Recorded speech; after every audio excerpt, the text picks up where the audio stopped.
I think we can start. So a very warm welcome to everybody from myself. I'm Gianluca Brunori. I'm a professor at the University of Pisa and director of this interdisciplinary science for peace center. The workshop of today is Peace and Climate, Bridging Peace and Policy. Before starting, I would like to give some, let's say, rules. Be understanding and considered towards others, understand that the people have different views, delivery of speech, knowledge of interest. Do your best to ensure that the atmosphere is open, inclusive, and that there is a space for everyone to express their viewpoints. Avoid generalizations and stereotypes when talking about certain groups, discrimination and harassment of any kind, including sexism, racism, ableism, ageism, transphobia, homophobia, and fat shaming, have no space in this webinar. If someone is being discriminatory or harassing others, show your support to the person being harassed. Please don't hesitate to contact webinar series at euprapace.org. Okay, so we are sorry, I am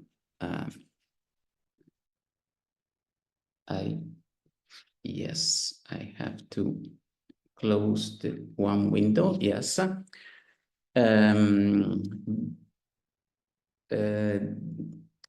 This is part of the Peace webinar series, and it's hosted by EUPRA, running from 2024 to 2028.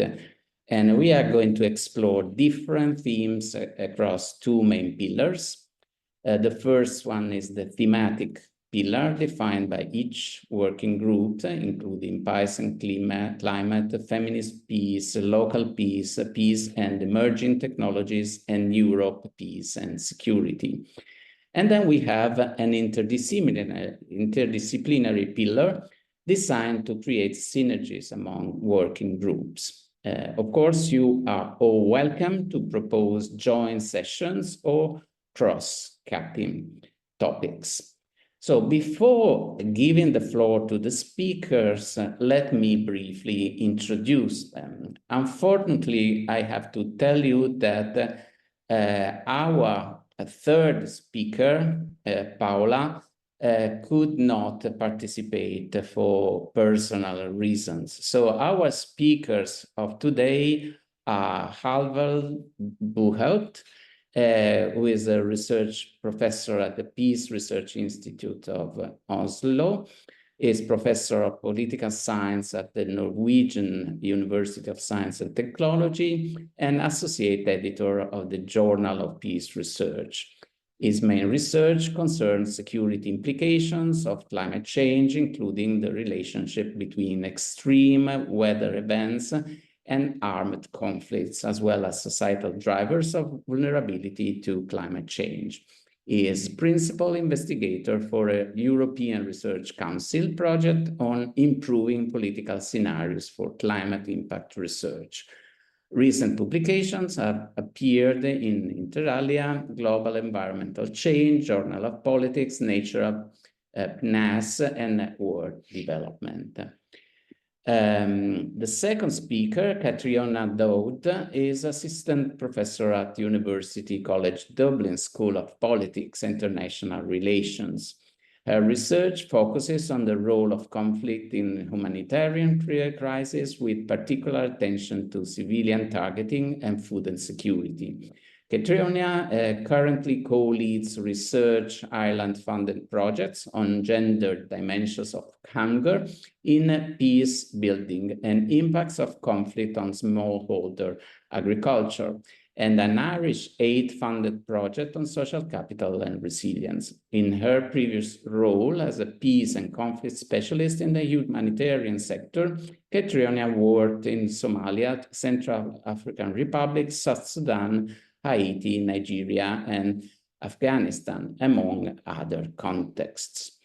So the workshop will run like this. We will start with a brief presentation by the researcher, the two researchers, and then we will have a first round of questions. The first will be given by me, and the second one will be given to from the public, and then we will have conclusions and we will end. So.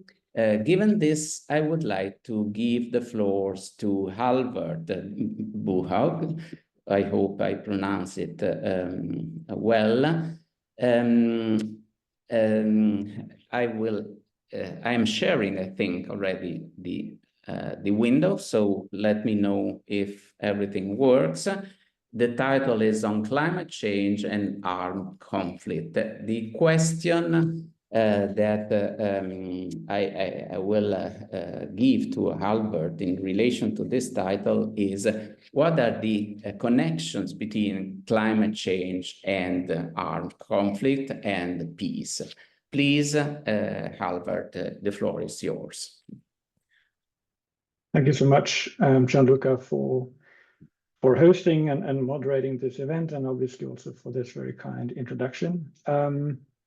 And as you already have indicated, I would like to spend these few initial minutes reflecting a bit on how climate change and conflict might be connected. I recognize a number of familiar names in the list of participants in the audience, including a number of members from the working group 1 of this cost action on peace and climate. And what I have to say, I think, is probably going to be old news for most of those members. But for some of you, hopefully, what I will be going through would have some value. Next slide, please.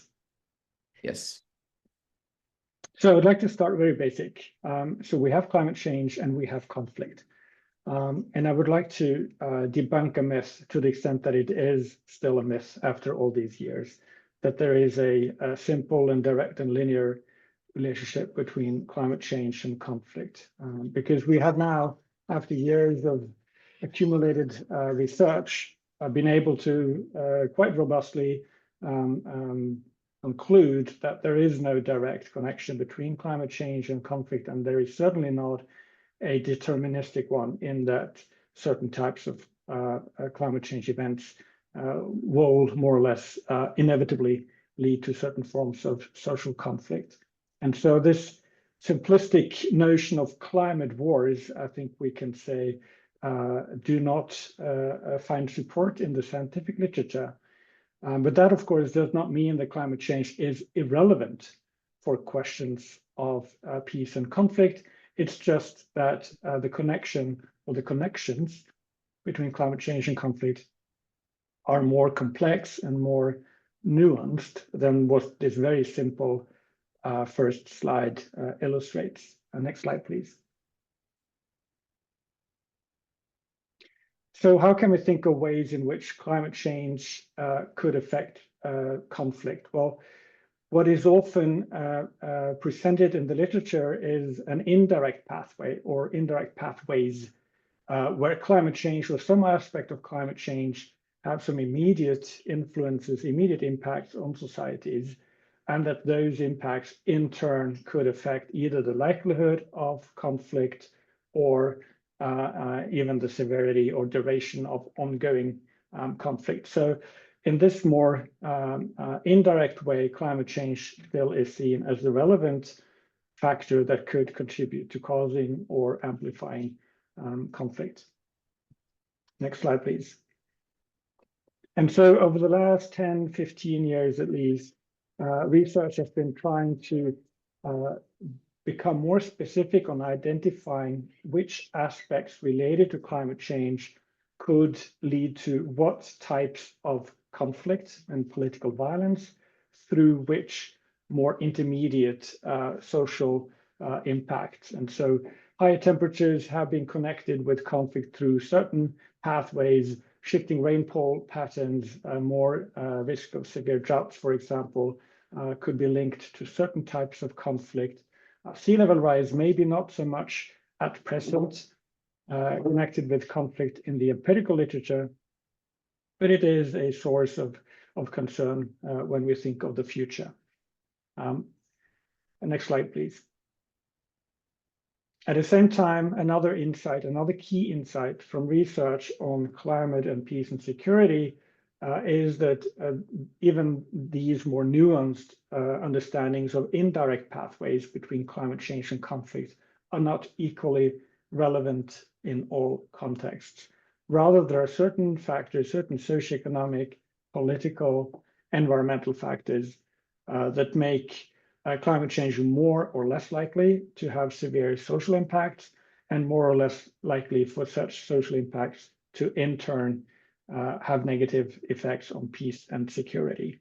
So now we have established that climate is connected to conflict at best only indirectly through pathways that involve certain intermediate social, economic, demographic, and political conditions, but also that this indirect connection materializes only in certain contexts, and typically those social contexts where conflict risk already is quite high. Next slide, please. But then, of course, conflict also have some negative consequences, and we can easily also here both visualize in this figure, but also identify in the real world negative knock-on effects from conflict. Conflict is bad for economic development, bad for livelihoods and for income. It is bad for political stability. It can be bad also for agricultural activity, food production, food security. It can lead to forced displacement, etc., etc. And all of those negative and direct effects of conflict in turn may cause societies to be even more vulnerable to future climate change impacts, such that we could envision certain circular or cyclical feedback effects between climate impacts, vulnerability, and armed conflict. Next slide, please. So this was just a very quick overview of what I would say is probably the dominant understanding of how climate can be connected with conflict. Obviously, there's much more to be said on this connection or these connections. One way for you to get a better overview of that, if you should be interested, would be to consult some of the available scientific studies on this. And I would certainly recommend you first to have a look at a recent special issue of the Journal of Peace Research, shown on the left in this slide, that contains a number of scientific studies, a number of which are also open access, that focuses on and studies various connections between climate events and conflict outcomes. And the introduction to that special issue also includes a review of the state of the art and progress in this field of the last number of years. In the middle, and this may not be very easy for you to see, is a recent overview article by Tobias Ida, who is also a member of this working group hosting today's webinar. And he gives a very nice overview of ways in which climate and conflict, climate action and conflict can be connected in world development from earlier this year. And lastly, I also include a paper that is more connecting climate research with what's going on in the policy field. This is a paper that I published earlier this year together with Nina van Hoekschool, the other co-organizer of this working group, where we look at ways in which and degree of correspondence between evolution of climate and security in the scientific literature and evolution of climate security in debates in the UN Security Council. So that would be an example of research that also tries to look more at the connections between science and policy. All right, that was all I had prepared for this very brief introduction, but I look forward to continuing this webinar. So thanks, back to you, Gianluca. Thank you very much, Halvard. I think that you started very well to frame in this workshop, and you introduce a very complex issues. As you say, there is no direct connection between climate change and conflicts, but there are a lot of pathways and let's say avenues by which climate change can stress the system in order to create armed conflicts. And so there is a lot of, let's say, potential for research on this regard. So thank you very much. And the next speaker is, as I said, Catriona Daud. The title is Science, Peace and Policy, the Global Context. And this title responds to a certain extent to a question we would like to address. So how can science inform policy on climate-related risks to peace? So Catriona, the floor is yours. Thank you so much. Thank you for chairing and for the introduction, to the organizers for coordinating this, and of course to Halvard for sharing the platform, as it were. I'm going to do something perhaps in the sort of classic academic sense. Often when we're invited to ask questions, are sort of the stereotype of academics is that we say, well, I have more of a comment than a question. And here I was invited to give comments, but I'm going to lead instead with 3 questions. And you can tag along to the next slide, please, Gianluca. Thinking about science, peace, and policy, I suppose I want to set the context in the first instance, zooming out, because we know that policy uptake doesn't take place in a vacuum. We're trying to answer this question of bridging climate science and peace policy in what we might think of as certainly a shifting geopolitical landscape, but a multipolarized one. I mentioned global institutional paralysis. Halvard referred to the excellent study looking at UN Security Council references to climate. The UN Security Council is facing, and has been for several years, a huge amount of paralysis and sort of immobility around its policy agenda, and climate is one of the areas where we see that acting as, I suppose, sort of a prism through which we can also look at the wider politics of the United Nations. We're also, of course, operating in a context where there's an active attack on science and knowledge, a post-truth era, where we're also seeing attacks on climate worship, for example, in recent prominent security speeches. And lastly, shifting attitudes towards peace. And I think that's important that we acknowledge that the validity, the legitimacy, even the feasibility of peace or its pursuit in the current geopolitical context is perceived differently than it was even 3, 5, 10 years ago, certainly. And so I think taking all of that into account, I'd like to ask, before we say how can we bridge climate science and peace policy, I'd like to ask 3 questions, and that is, what science are we talking about? What peace are we talking about? And what policy are we talking about?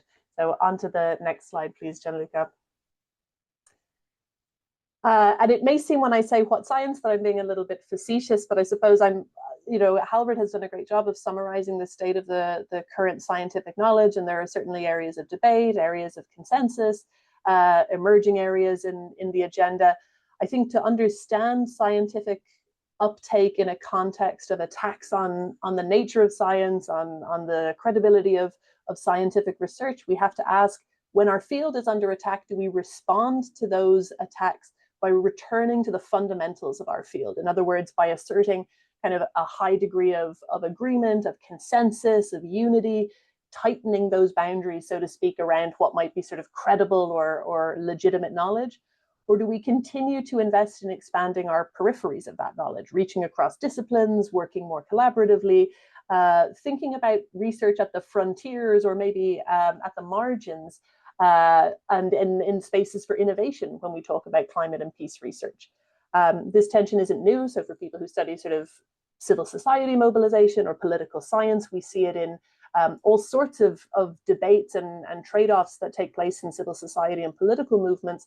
And it's commonly sort of characterized in terms of the trade-off between cohesion versus inclusion. And so do we focus as a community or a field or a subdiscipline on an agenda that emphasizes cohesion or on one that emphasizes inclusion and expansion?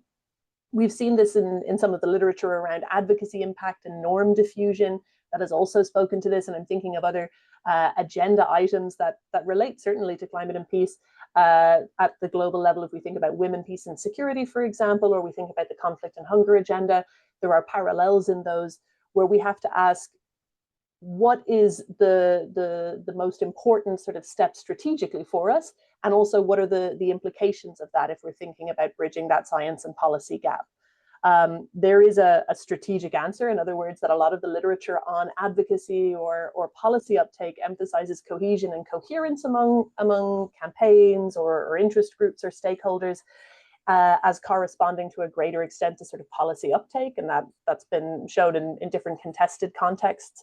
But I suppose the question is, what does that mean then for our field? And that may sound like an abstract question, but I'm thinking in particular of the members of the working group, and they may be with us, of our sibling working groups on feminist peace and local peace. What space do we carve out for a feminist climate justice in the discussions around peace if we see our field as under attack and a return to fundamentals maybe, or a sort of a circling of those core ideas over and above attention to, for example, bottom-up local peace building and environmental peace building. And I know if Paula had been able to join us, she might have spoken to that.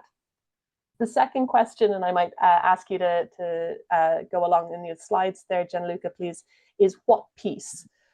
And I think in the current context, it's very difficult to talk about peace policy when the institutions built to sustain them are at gridlock. I mentioned the UN Security Council, where we couldn't see progress in a resolution on climate and security. But beyond that, even the sort of the gold standard of peacemaking, that is the comprehensive peace agreement that typically we would have seen as the instrument for furthering maybe a climate sensitive or a climate transformative agenda within societies in transition, those are certainly in decline. Many people would argue we've seen the last comprehensive peace agreement for some time, given the current state of the geopolitical context.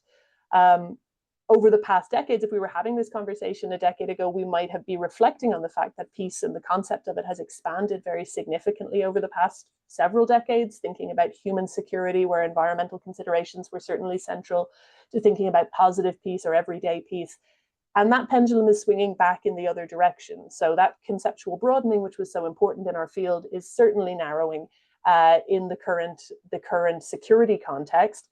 And we're seeing a much greater focus on narrower state-based militaristic definitions of both what matters in conflict research, what matters in conflict policy, and what matters in peace.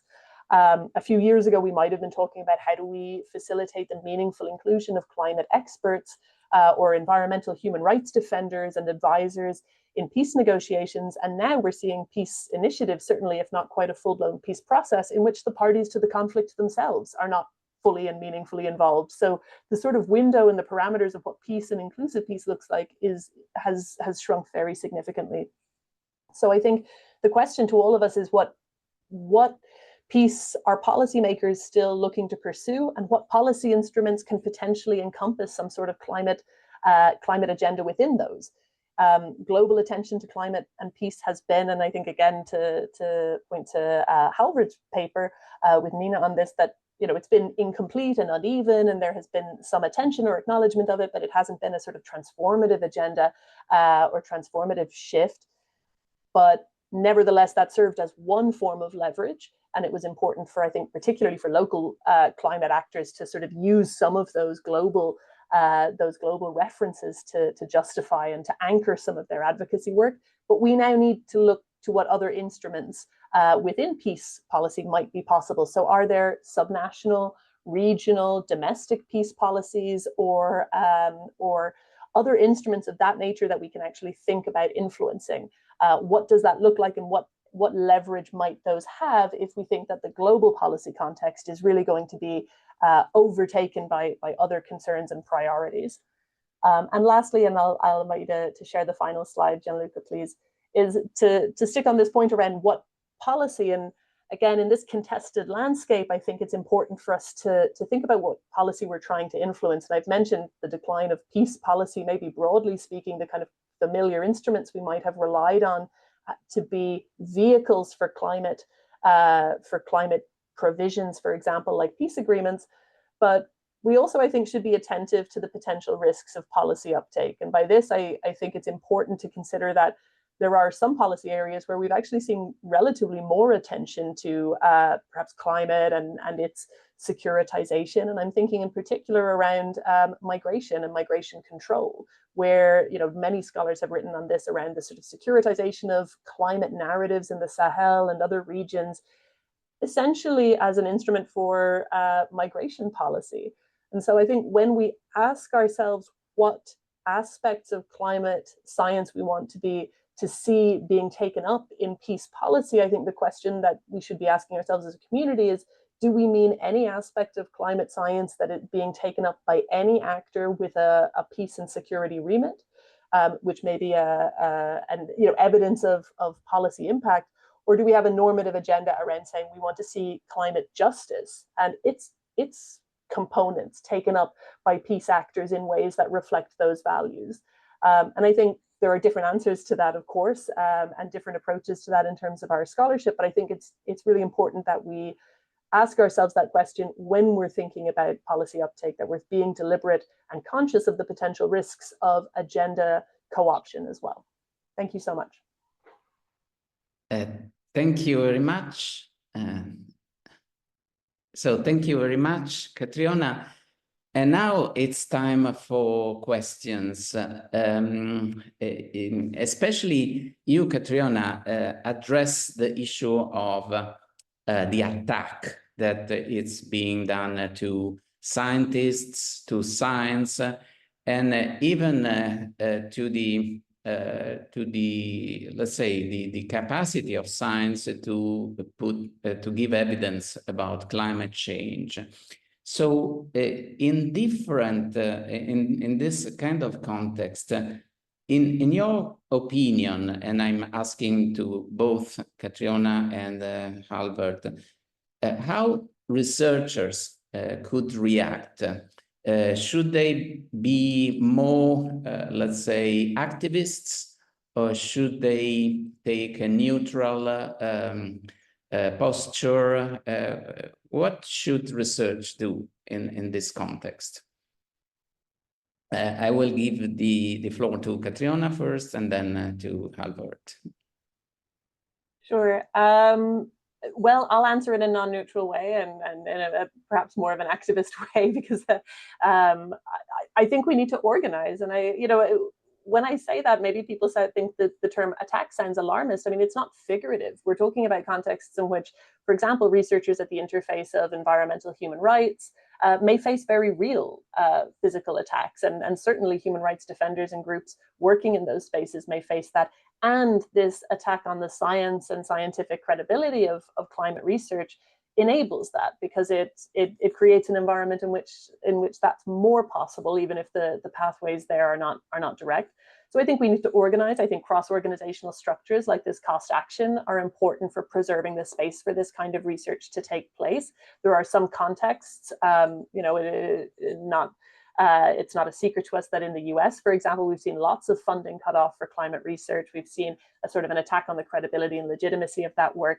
I think it's important that we retain spaces for organization and coordination among scholars. Collaborative activities, including outputs, for instance, that people can kind of lend their names to in a sort of a joint way, I think also help us to shore up some of that perception around collaboration and around the sort of consensus that there is. And the third thing I think we should be really attentive to as a community is that coordination and organization doesn't mean just saying, well, there's an attack on climate science and there's an attack on peace research, for example, but actually asking ourselves in an intersectional way, well, who in our community of research is most at risk?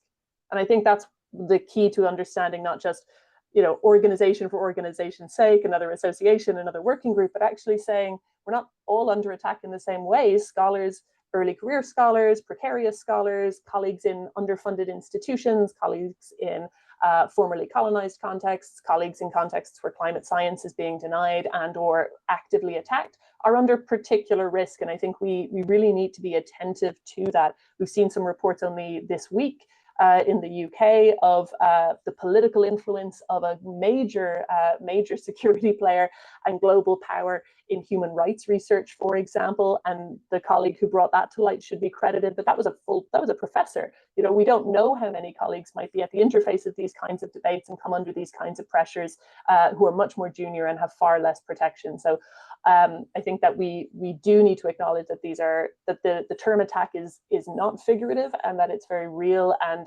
I think it's commensurate with that and proportionate to say we need to get organized. Thank you. Thank you, Katrina. Albert, what do you say?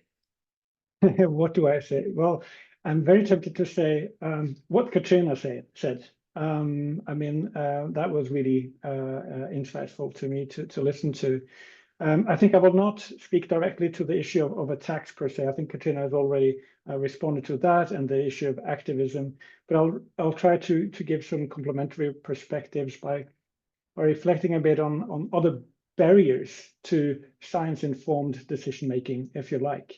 And this, I guess, is partly at least informed also by this recent work where we try to trace evidence for scientific uptake in debates in the UN Security Council on climate change and security. And one challenge I think we can see in this space that at least I've felt personally in terms of impact from my own research is that very often decision makers would like or would need solutions that are tailor-made to their specific needs, to their specific context, to their specific cases, for example. Whereas someone like me, for example, who does more cross-case, cross-national, global types of analysis, Katrina spoke to this a little bit earlier also, may sometimes be perceived as less seemingly relevant. And so I think that's a challenge and a barrier for researchers to be aware of, to the extent that they're doing comparative research, to also make sure that their insights can be tailor-made and be communicated to demonstrate relevance to individual cases, in order to ensure that insights and knowledge can be communicated in a meaningful way to decision makers. Obviously, research also sometimes is inaccessible for other reasons, anything from our writing style. If we are writing scientific publications, the use of jargon, reliance on methods, scientific methods that may be hard to understand for a non-trained reader. And of course, to be honest, also, researchers are not always the best communicators.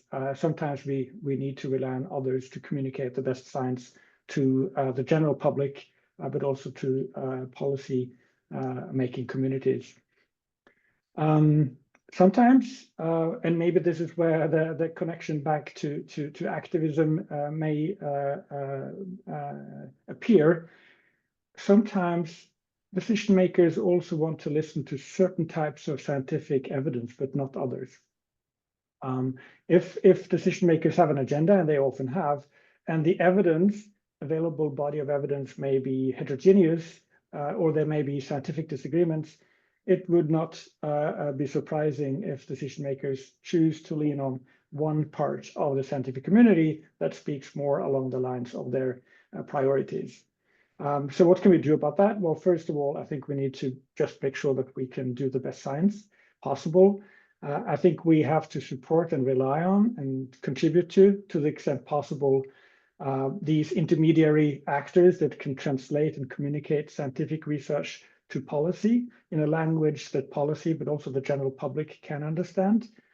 I think it is important that we as researchers sometimes also move out of our comfort zone and try to engage with the public and with policymakers in order to make sure that what we do actually have some greater purpose beyond a conference paper or an article in a scientific journal. And of course, also speak up when we see that decisions are made on the basis of erroneous knowledge or very selective use of science. That's also, I think, where we need to act as activists. Okay, thank you very much, Albert. A very, very interesting discussion. So now the we can gather questions from the public. You can either raise your hand if you have the possibility to raise the hand in the system, or to write your questions in the chat, and then I will read them to the speakers. So who want to make questions first?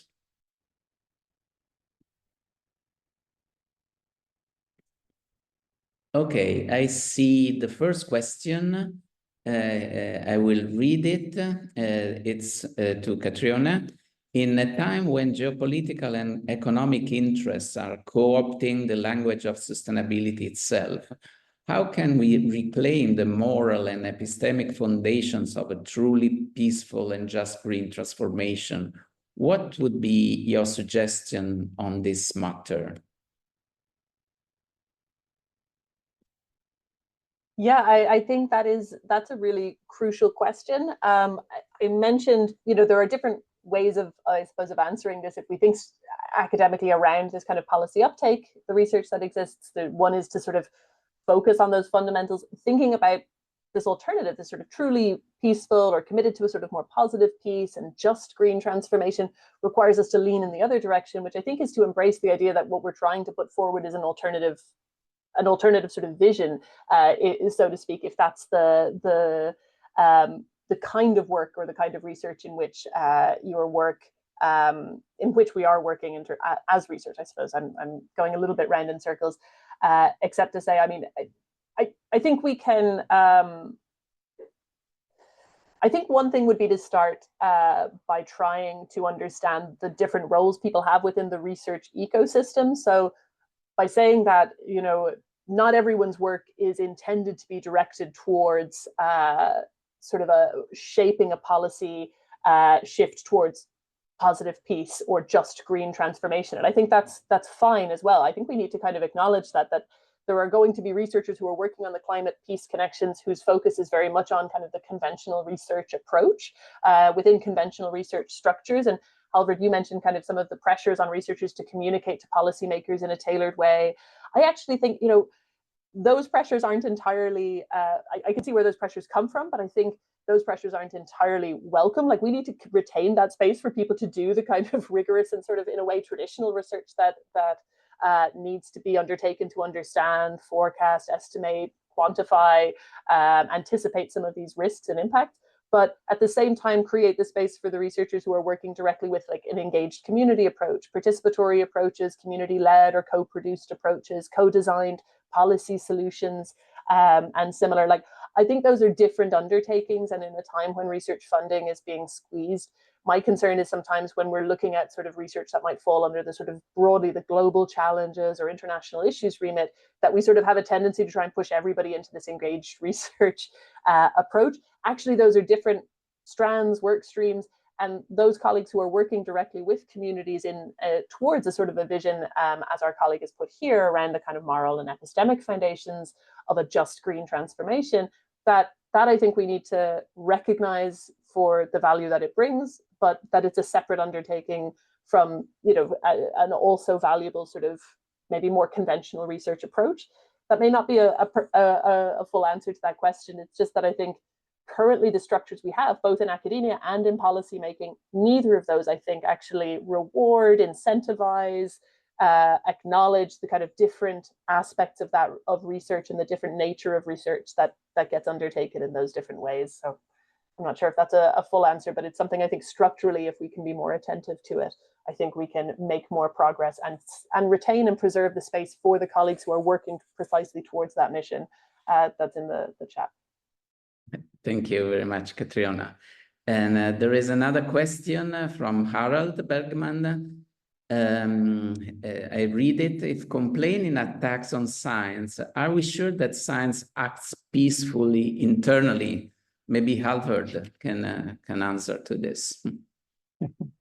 Yeah, certainly. I like the question. It's also somewhat provocative, and I think we can do well by reflecting on it a bit.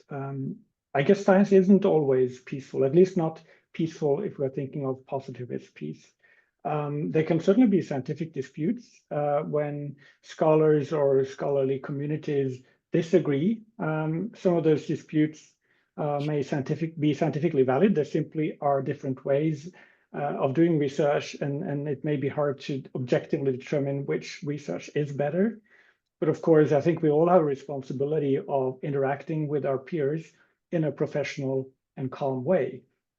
And I think even the field of climate change and conflict, as it were, if you think of this as a narrow field, maybe 10, 15 years ago, was seen as a quite conflictual field. And maybe I didn't do my best to try to create peace there either, but certainly that's been one area where I think we have seen some scientific disputes that have been quite high profile. But I think this also is characteristic mostly of scientific fields that are in rapid evolution and where knowledge remains relatively underdeveloped. As scientific fields matures, I think we tend to see that many of these bigger disputes and maybe louder conflicts tend to be settled somehow. Okay, thank you very much. I see another hand raised, Tarek. Hi, thank you so much for the two speakers. I don't know if this is a comment or a question. We at the the scientific community, I think we have a significant role to make sure that communities who live under the threat of climate change and conflict get the know-how and the right technology to cope with the climate change through the applied scientific research and applied environmental research that we implement in our universities to make sure that this science reach the communities that live under climate and conflict, and also the science or the role of the science community here is significant when we speak about conflict. Science is a great diplomacy tool, can bring scientists from conflict zones together to build the bridges.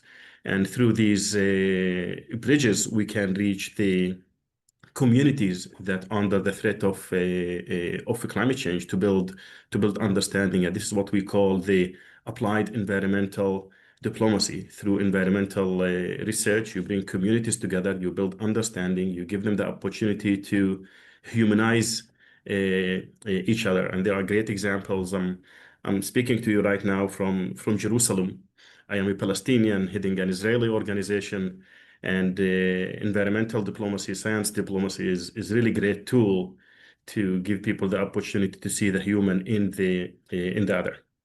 Thank you. Thank you very much, Tarek.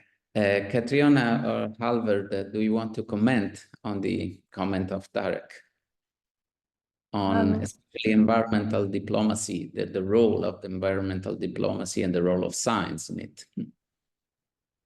Maybe just to acknowledge, I mean, Tarek, you mentioned a community that we haven't spoken about very much, which is actually the community members themselves, the people most affected by climate crisis. And I think that's really critical that we don't overstate our role in a way.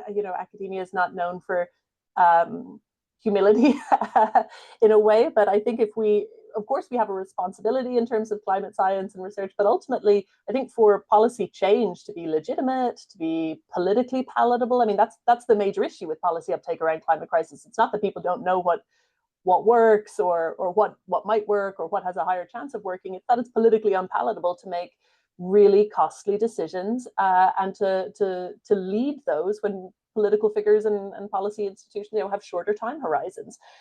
So for those to be durable and sustainable and acceptable, we really need to bring communities on board, and we really need to see that there's a popular buy-in. So I think that focus outside of ourselves, where we might tend to be sort of more insular and inward looking and thinking, actually, what are we doing in service of communities most affected by climate crisis, and how are we translating, communicating information and knowledge so that actually it's community-driven, popular-driven demand for climate action and climate justice, whether in non-conflict contexts or whether in the context of peace provisions and peacemaking, peace building, peace transitions.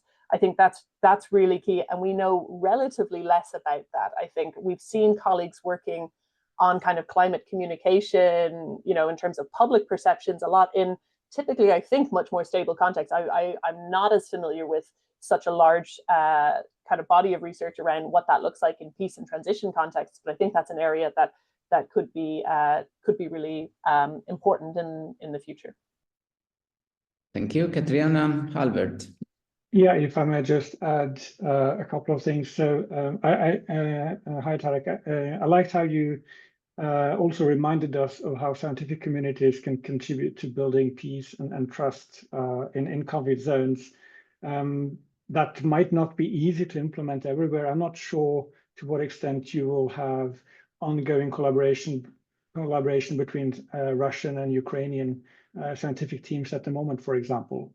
So that certainly is a challenge, but it could also, I guess, have some positive impacts further down the line. But the other thing you mentioned also is, of course, that environmental issues can be seen as somewhat less high politics than traditional political problems, and therefore serve as kind of a backdoor into negotiations and to trust building in areas with high levels of conflict. Now, you can probably speak much more to this than I can about the Israel-Palestine conflict, but I do believe that this was seen as a relatively novel feature of the Oslo Agreement in the mid-1990s, that an explicit element in that peace agreement was also to negotiate and to collaborate on environmental issues. Of course, that agreement failed, although I do not think necessarily that was because of environmental disagreements. Thank you, Halvard. I see a comment in the chat. Dejan Vasovic said, I would rather use the syntagm change of focus of interest instead of attack on climate science. Dejan, maybe you would like to articulate a bit more this sentence. Yes, thank you very much. Gianluca, even Halvard mentioned a part of, let's say, my thoughts during his speech when he talked a little bit about the change of the priorities. We even discussed about it during the peace conference held this year in May in Brussels.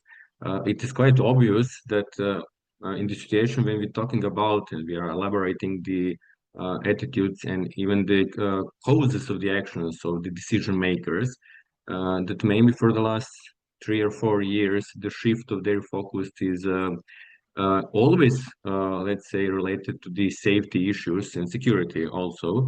But now, in comparison to, for instance, the period from 10 years ago, the shift is a little bit changed. And when we are talking about the, of course, impact and environmental safety, for instance, somehow I think that the environmental safety and the climate impacts are quite overshadowed by the other, let's say, more prominent safety and security issues ever present, for instance, for the last 3 or 4 years. So in that sense, I propose that syntagm, and it is quite in line with the speech delivered by the Catriona and even Halvard, that maybe there is no such, let's say, sharp activity or action like attack on climate science, but rather shift of the focus of decision maker to the other priorities, namely mainly political issues, armed conflicts, and something, even the economic depressions. Why not? So in that sense, I propose the syntagm that I write it within the chat. Thank you, Dejan. Yes, I think that this is very relevant, especially in the European context. Maybe if we move to the United States context, it's a little bit different because personally, for example, I see a clear attack to climate science, to environmentalism, even to all this vocabulary we have been developing in the past years, inclusion, inclusiveness, etc. So I think that in different contexts, we have different, let's say, types of, let's say, relationship within the power and the scientists. But maybe Halvard and Catriona want to comment on this. I think you said it well, Gianluca. I don't think I have anything to add on this point. Thank you. And Catriona?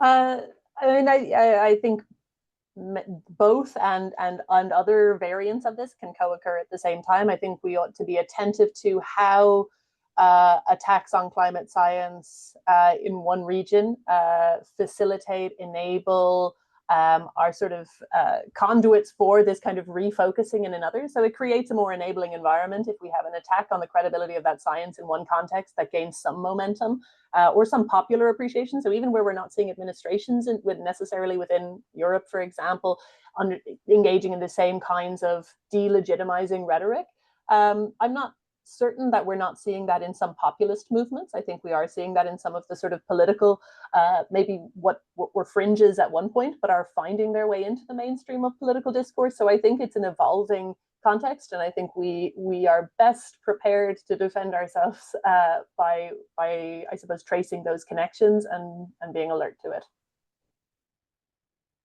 Okay, thank you very much. We are going towards our conclusions. I think I can make one question to you, but also there is some space for other questions if the attendants want to write them in the chat or to raise their hand. My questions relates to the let's say to the responsibility. So who, in your view, should be leading and implementing climate and peace policies, and who should be targeted? So in other words, who are the main actors or agents that in this changed geopolitical landscape could become the real champions of this agenda? Halvard. Yeah, thanks. A big question, a challenging question to respond comprehensively to, I guess. But my simple and boring answer would be that, you know, any relevant social actor should be involved and have some responsibility, you know, from academia to policy and practice, civil society, private sector. I think all of those sets of actors have stakes in the issue and the challenges related to climate change, and of course they all would have impacts felt from insecurity and from conflict. And I think they also, in different ways, would bring complementary insights and capacities to try to solve this dual challenge of climate change and a breakdown of peace and security. For academia, I think we have a particular responsibility to provide actionable and evidence-based insights. First, I guess on the risk side, you know, why should we even care about climate change? And of course, there have been decades of research on all sorts of negative implications from climate change. But I think we need to continue to communicate as science becomes more specific and where uncertainty is reduced. We need to communicate that more specific knowledge in order to, you know, both inform the public, but also then let the public shape policies in the interest of the greater good. I think we also need to be mindful, speaking specifically perhaps of ways to address climate change, be mindful of possible trade-offs and side effects. Of course, Dejan spoke about this issue of reprioritization, and maybe it's not just attack, but also, you know, other issues may be more important. I think it is also important to acknowledge and to realize that not all climate actions are equally straightforward to implement, in the sense that there will be no negative impacts. There could actually be some negative impacts, either in terms of excessive costs, increased risk of livelihood loss, or displacement, for example, if these are land-related mitigation projects. Yeah, I mean, I could go on, but maybe I'll just add one last thing, and that is also related to responsibilities for researchers. I think we need to communicate better, also beyond our traditional academic channels and to our academic peers. And that also means that whenever we have something important coming out of our research, make sure to not stop on presenting conference papers and publishing academic journals, write policy briefs, reach out to policy and practice groups and ask for briefings, write op-eds, contribute and be active in blog posts, podcasts, etc. Any individual of those outreach activities may not reach the right person and may not sway the opinion of the majority of the population. But collectively, through all of these types of activities, if enough researchers take the responsibility, I think we can make a difference. Thanks. Thank you, Albert and Katrina. Thanks. Again, like Albert, a couple of different layers or stakeholders to highlight. I think at a structural level, if we think about the barriers to climate science uptake in terms of peace policy, climate science has, and we've already mentioned it, sort of a palatability issue in terms of costs and people being willing to bear those costs because of various time horizons and sort of reasons for thinking those costs are not imminent or the implications are not imminent, even though we know they're upon us. The science tells us that. The other is a justice or an equity issue and a perception, and I think this is where it connects with who might be the leader of this. One of the reasons we've seen resistance to this agenda globally, climate and security or climate and peace resolutions or climate and peace policy making in terms of global institutions, is because it gets wrapped up in, I think, a legitimate criticism that many institutions have been global north dominated, have imposed agendas on other member states within global institutions, haven't been justice oriented, haven't been equity oriented and inclusive. Now, we know that's not true. We've seen great leadership from lots of contexts that are at the forefront of climate crisis. Niger, for example, was critical in spearheading a climate and security resolution at the UN, which was not, of course, successful. But I think thinking about who might the future leaders of this be, I think we really need to take the criticism that many agendas in multilateral fora have been dominated by the same old powers and the same old narratives and the same old modalities of like policy making in one area, and then the imposition of that policy or the expectation of compliance with that policy elsewhere. And I think we really need to think about where is leadership, what role can states play in supporting the leadership of states that are at the forefront of experiencing the climate impacts on peace through the various pathways that Halvard has mentioned, that actually would just look fundamentally different to the idea that the same old global players would shape the agenda on that. So I think on a geopolitical level, we really need to acknowledge that we haven't done great on that, and that needs to change, and we need to do better, because those are real criticisms. They're not, and they're grounded in some fact around how policymaking and how global agendas have been set. I think that also trickles down, I suppose, at different levels. So the whole ideas around kind of just transitions in contexts where the costs of making these shifts are going to be very high.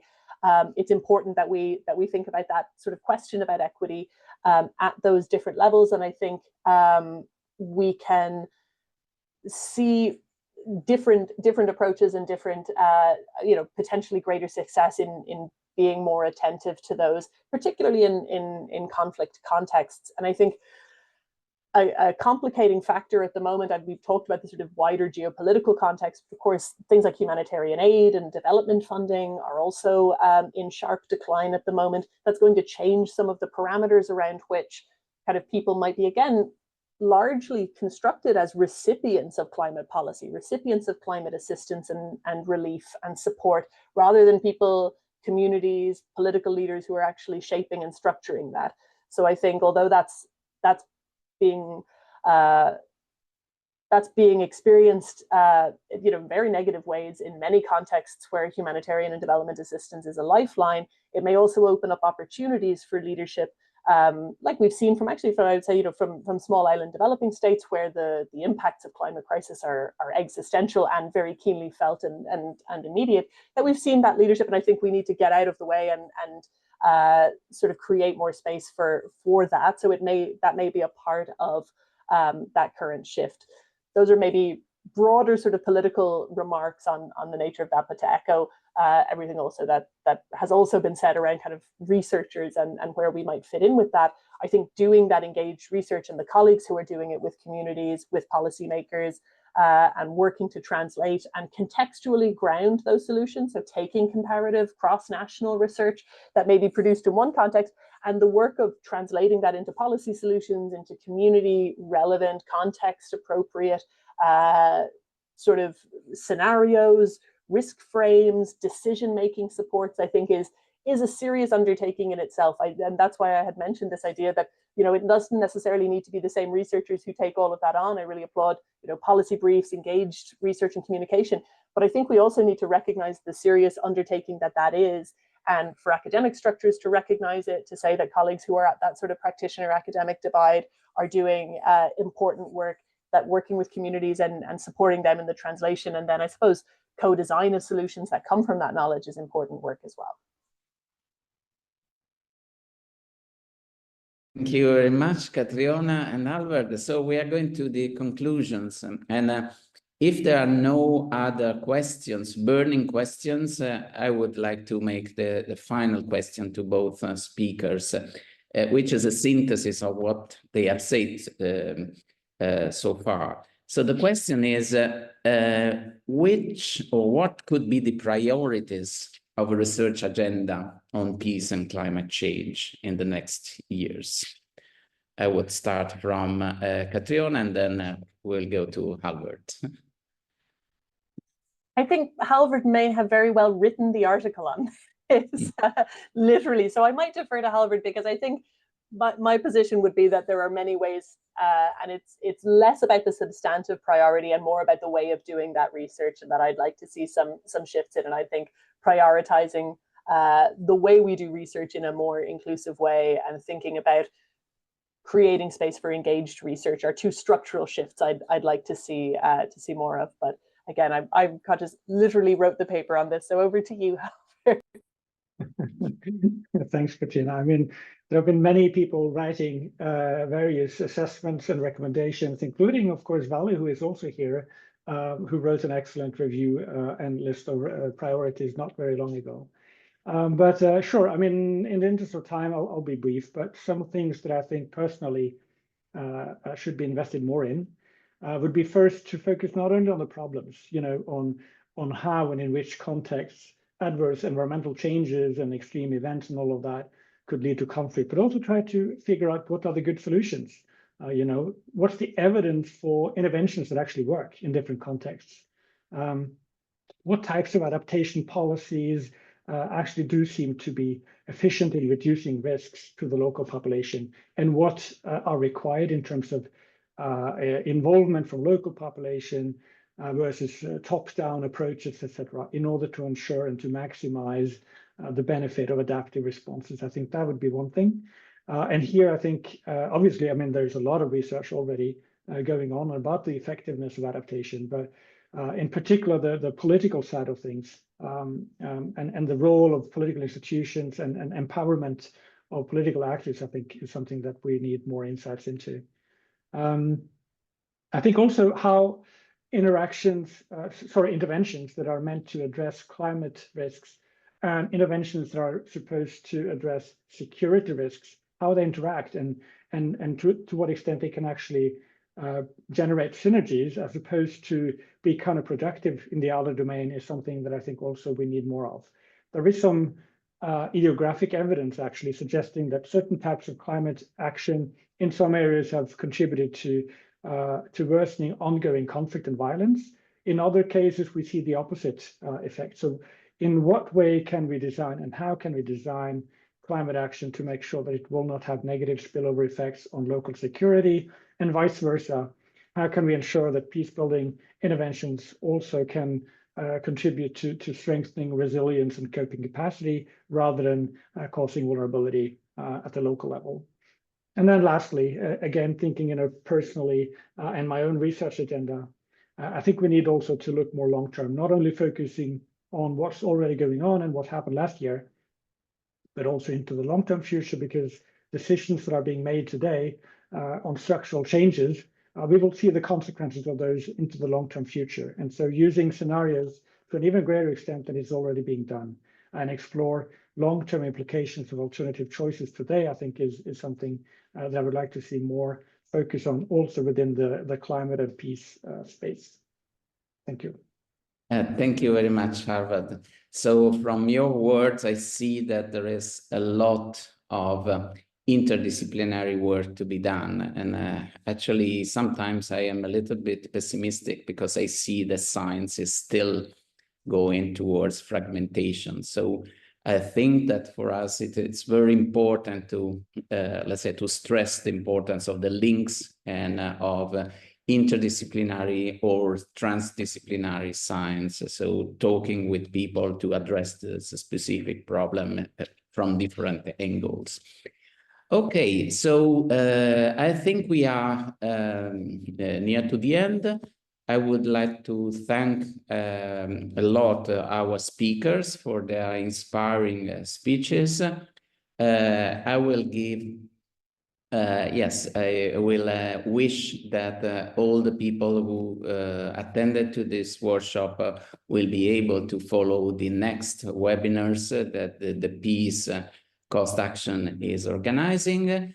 I would like to thank you all and all the best. And thank you very much. See you. Bye-bye. Thank you. Thank you, Gianluca. Thank you, everyone. Thank you so much. Thank All you. the Bye. best. See you. Goodbye. Bye-bye.